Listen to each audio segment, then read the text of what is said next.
Hi,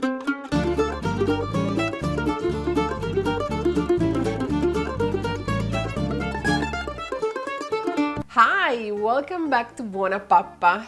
Today it's a special episode because we are going to dedicate today's recipe to a very nice day that it's coming. That's Mother's Day. The recipe is a sweet one and it's a very traditional Italian dessert. In Italian, our recipe is called Crostata di frutta. It's a fruit tart that we are going to make from scratch. So we are going to prepare the dough, the custard, and the final decoration together. It's a very special recipe, not only because, it's dedicated to the Mother's Day, but also because I think it's a very good idea for a birthday party. Because it's not only yummy, the final result, but it's very beautiful. Let's start together from the ingredients for today's recipe, fruit tart or Italian crostata di frutta. For the dough, we are going to need 3 cups of all-purpose flour, 1 stick of butter, that's 8 tablespoons, half a cup of sugar, 3 egg yolks, 1 tablespoon of honey, as we are going to use eggs. This recipe is good for toddlers, so babies over 12 months. That's why I'm going also to use honey. 2.5 teaspoons of baking powder, half a teaspoon of salt, and if you see that the dough is kind of dry, you can always add 1 or 2 tablespoons of milk, but that's optional, just in case that the dough is kind of dry. We will see together.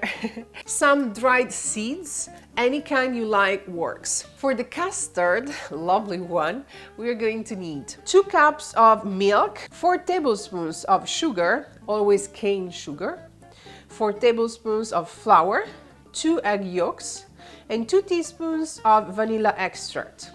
In addition to that, we are going to use some fresh fruit. So any fresh and colorful fruit that you find at your local grocery store or farmer's market. Last ingredient, we will need 1 second of instant gelatin because we're going to cover our fruit tart with the gelatin in order to help the fruit keeping the shiny color that we really like. I would say this is a kind of time-consuming recipe. Usually I prepare it 1 day in advance of the party, of the birthday party, or of the day that I want, my family to enjoy the fruit tart, because it requires some time. But you have to believe me, everybody is totally looking forward to eat this tart because it's so incredibly yummy that all the time that you're going to dedicate to it, it's totally worth. So let's start together. You see, I've got, my kitchen helper here, and we are going to start from the dough. So we are going to place the butter that is room temperature and almost half melted, and we are going to add the sugar. And we will let our friend work for 1-2 minutes. So when the butter and the sugar, they are melted nicely together, it's time to add our egg yolks and our tablespoon of honey. Slowly, 1 tablespoon at a time, let's add the dry ingredients. If you see that the dough is a kind of too dry, you can always add a few tablespoons of milk.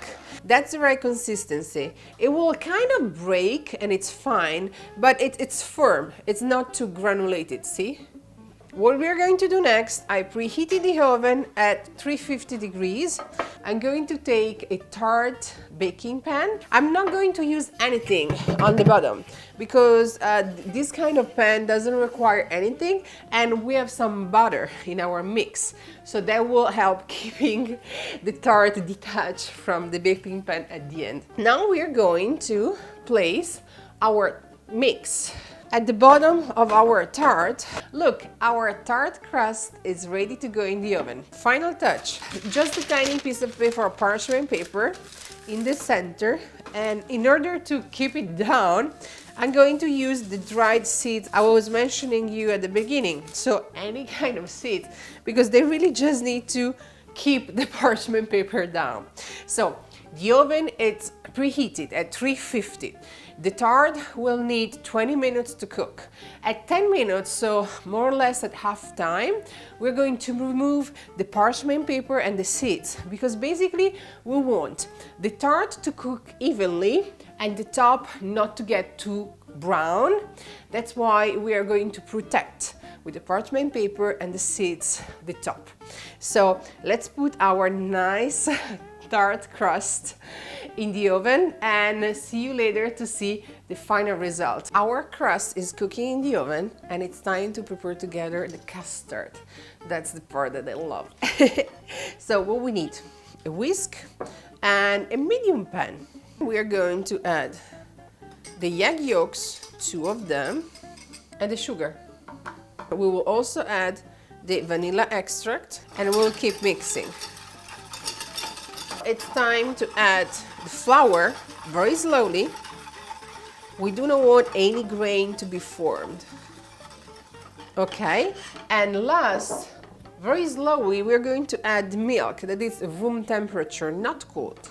Just a bit at a time, because we want basically a nice smooth cream to be formed. And as you see right now, the flames, they are off. I'm not cooking, I'm not heating, I'm just mixing. What we have now, it's a kind of yellowish liquid that we're going to transform in a nice and creamy custard. The heat is on at low heat. And now for 10-15 minutes, we will keep mixing our milk up until the flour will react with the eggs and with milk. Look, within 10 minutes, our custard will start getting thicker and thicker. So this is the kind of consistency that I'm looking for. If you will keep cooking the custard, basically it will get more dense. That's what will happen. So now I will turn off the heat and I will let our custard rest for a few minutes because we do not want to use hot custard on our tart. Look at this crust. It's nice, a kind of golden color. That's the final color that we want to obtain, and it cooled down. I just let it rest for 10 minutes after the oven. So now we are ready for the fun part, the decoration. So as you see, all around me, I've got tons of colored, nice, fresh fruit and my custard. And here, as you can see, there is half a cup of still hot boiling water that we're going to use in order to prepare the gelatin. So it's 1 second of instant gelatin in half a cup of hot boiling water. I'm going to whisk everything. My gelatin is still hot. I will just let it rest there. Meanwhile, with a spoon, I'm going to form a nice layer of custard on top of my crust. And you want to level the surface. And now our surface, our custard surface, is ready for the decoration. The decoration is totally up to your creativity. As you can see, I chosen strawberries, kiwi, blueberries and mango, but you can really pick up any kind of fruit that you like and that your kids love. I would not suggest to take bananas because they have the tendency to turn brown. They oxidate very easily. They are not very beautiful at the end. Being the fruit tart dedicated to Mother's Day, of course we did the I Love Mom decoration, but as I mentioned at the beginning, this recipe is also good for birthdays or special occasions. So you can really play with the fruit and design the concept that you like. Final, very final touch, remember the gelatin. Now we are going to place the gelatin on top of our tart because it will keep the nice and shiny colors of the fruit. Our tart is ready to rest in the fridge. I would suggest for 3-4 hours. That's why at the beginning I mentioned that it's better to prepare the tart the day before the party or the event. Today's recipe dedicated to Mother's Day was a fruit tart, or the Italian way it's crostata di frutta. We're going to see each other next Thursday with another recipe from BuonaPappa. If you want to receive a reminder for the recipe, just subscribe to the channel and you will receive an email as soon as I will upload a new recipe. So if you like, please subscribe and arrivederci to the next time. Bye!